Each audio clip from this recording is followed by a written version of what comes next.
قرآن کہہ رہا ہے الم نجعل لہ عینین، کیا میں نے تیری دو آنکھیں نہیں بنائی، ولسانا وشفتین، یہ زبان میں نے نہیں بنائی کیا، یہ تو سمجھتا خود سے بن گئی ہے، وشفتین، تیرے جو دو ہونٹ ہیں تو کیا سمجھتا خود بخود بن گئے ہیں،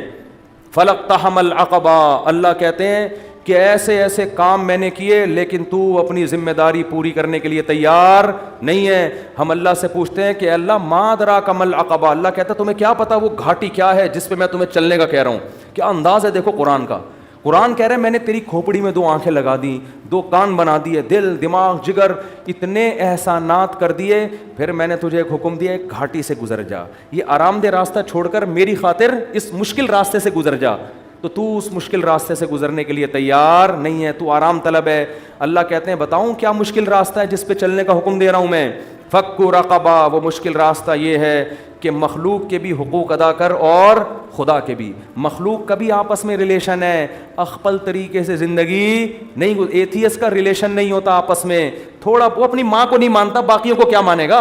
اکثر دہریے اپنی بوڑھی ماں کو اولڈ ہاؤس میں جمع کراتے ہیں، اور مذہبی لوگ اپنی بوڑھی ماں کے پاؤں میں جنت تلاش کر رہے ہوتے ہیں، وہ کیا مخلوق کے حق ادا کرے گا؟ اللہ فرماتے ہیں فک رقبہ، مخلوق کے حق میں یہ ہے کہ غلاموں کو غلامی کے طوق سے آزاد، غلام خرید کے آزاد کرو، اللہ تمہیں اس کا حکم دے رہا ہے۔ آج غلام نہیں ہے لیکن غلاموں جیسی زندگی گزارنے والے لوگ موجود ہیں، ان کو غلامی سے آزاد کرو، ان کے لیے آواز اٹھاؤ۔ فک رقبہ وما ادراک ما فک رقبہ او اطعام فی یوم ذی مسغبہ، اللہ ہم سے کوئی ناجائز مطالبے نہیں کر رہا کہ میں نے تمہیں بنایا، میں نے آنکھیں دی، میں نے کان دیے، تو بس ایسے ہی الٹے حکام دے رہا ہو کہ اب صبح آدھا گھنٹہ الٹے لٹکا کرو۔ بہت سے مذہبوں میں یہ بھی ہوتا ہے، ہندوؤں میں آپ دیکھو بھگوان کو خوش کرنے کے لیے کرالنگ کرتا ہوا دہلی جا رہا ہے، ایسے دیکھیں نا آپ یوٹیوب پہ پڑے ہوئے آپ کو نظر آئیں گے، ہندوؤں میں آپ کو نظر آئیں گے بھگوان کو خوش کرنے کے لیے ننگا بیٹھا ہوا ہے ایسے، وہ کہتے ہیں بھگوان اس سے خوش ہوتا ہے، نیچرل ہے، ننگے پیدا، وہ برہنہ پیدا ہوا ہے تو کپڑے کیوں پہنے، وہ تو شکر ہے انٹرویو کے دوران کسی نے میز سامنے لا کے رکھ دی اس کے، ورنہ میں یہ باتیں آپ کے سامنے نہیں کر سکتا، میں نے دیکھا وہ شکر ہے کسی نے، اور پھر پوچھ رہا ہے کہ اس تکلف کی بھی کیا ضرورت ہے یہ میز رکھنے کی، ہمارا خدا ہم کو ایسے بیہودہ کاموں کا حکم نہیں دے رہا۔ بعض قوموں میں خدا کو خوش کرنے کے لیے گنجے ہو کے گھوم رہے ہیں، برما میں جاؤ سارے ٹنڈے،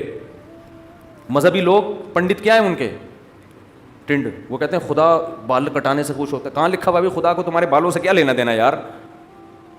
بعض کہتے ہیں نہیں بال بڑھانے سے خدا خوش ہوتا ہے، سکھ کو دیکھ لو آپ، سکھوں کو اتنی بڑی بڑی لٹیں ہیں، بغلوں کے بال بھی بڑھ رہے ہیں، اور پتہ نہیں باقی رپورٹوں کا تو ہمیں پتہ نہیں ہے، بہرحال قیاس کیا جا سکتا ہے انسان، وہ کہتے ہیں اس سے خدا کیا ہوتا ہے خوش ہوتا ہے، خدا نہیں خوش ہوگا بھائی اس سے، اس کو کیا کہ تم نے پورا جن بنے ہوئے ہو تم۔ بعضوں نے کیا کیا بالکل سفید چٹ ہو گئے، کچھ کیا کر رہے ہیں، ہندو کیا کر رہے ہیں، وہ مندر جا رہا ہے کرالنگ کرتا ہوا، وہ پتہ نہیں 24 گھنٹے سے لیٹ کے جا رہا تھا، اس کا انٹرویو لیا، مر جائے گا بھائی، کہہ رہے نہیں وہ بھگوان اس سے خوش ہوتا ہے۔ لیکن ہمارا خدا ہمیں کیا کہتا ہے، نہ ایتھیس کی طرح ہمیں یہ کہتا ہے کہ اس خدا کا انکار کرو، نہ دوسرے مذہبی لوگوں کی طرح ہمیں یہ کہتا ہے اس خدا کو مان کے یہ الٹے کام کرنا شروع کر دو، نہ یہ کہتا ہے کہ جنگلوں میں نکل جاؤ عیسائی راہبوں کی طرح دنیا چھوڑ چھاڑ کے بس اللہ کرو، نہ کیا پیارے حکام دیے، فک رقبہ، اللہ کہتے ہیں میرے تیری آنکھیں بنائی ہیں، یہ ڈاروین کے نظریے کے تحت نہیں بنی ہے اتفاق سے، میں نے تیری زبان بنائی، میں نے تیرے ہونٹ بنائے، ایک چیز تیرے